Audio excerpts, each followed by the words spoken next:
So God bless you. I'm so grateful that you are here. Thank you for joining me today.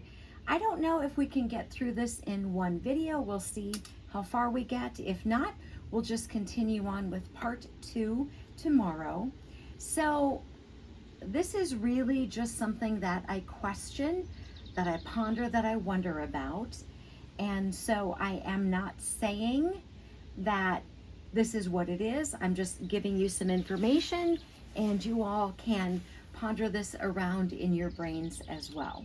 So we know from Revelation 21, verse 1, it says, "Then I saw a new heaven and a new earth, for the first heaven and the first earth had passed away, and the sea was no more." So the thing that I want to talk about in this particular video is, have you wondered why the sea, S-E-A, why that is no more, and what is the purpose of that? So I've got some ideas. I am not saying that, again, I am not saying that this is it. These are just thoughts that I have, and if this is something that you've studied or you've got something scripturally that we can use the scriptures and we can solidify one of these, or something completely different, but you have an answer out of the scriptures, then we want to look at that. So I would appreciate your comments below. So here's the thing. I looked up in the concordance, S-E-A-C. So did it actually mean sea? And it does. And actually, in all of the examples in the New Testament where sea is used, they are all the exact same word in the Greek except for 2. And then I looked up in the Old Testament to see, well, when it talks about the creation and the sea in the creation, and it talks about the waters in particular, but not the word sea, but are all of those words all the same? And this is interesting.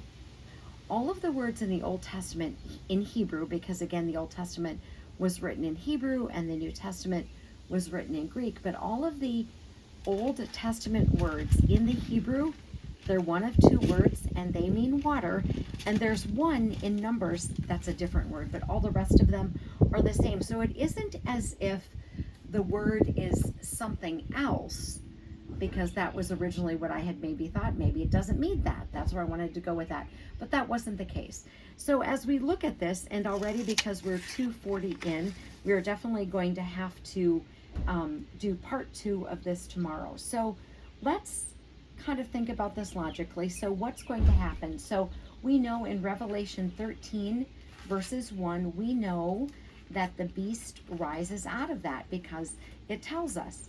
It says in 13 verse 1, "Then the dragon took his stand on the sand of the seashore," and that was actually 18. 13 verse 1 says this, "And I saw a beast rising out of the sea, having 10 horns and 7 heads, and on its horns were 10 diadems, and on its heads were blasphemous names." So is the sea no more because the sea is corrupted? And that would be my thoughts, but I'm not going to say definitively that that is the case. But let's look at a few more examples of that. Let's take a look in Mark. And you know the story. This is the story of the demoniac. So if we go to Mark chapter 5 and we go to verse 13, and you know the story that the demons are cast into the swine, and it says this in 5:13, "So he gave them permission, and the unclean spirits came out and entered the swine, and the herd, numbering about 2,000, rushed down the steep bank into the sea and were drowned in the sea."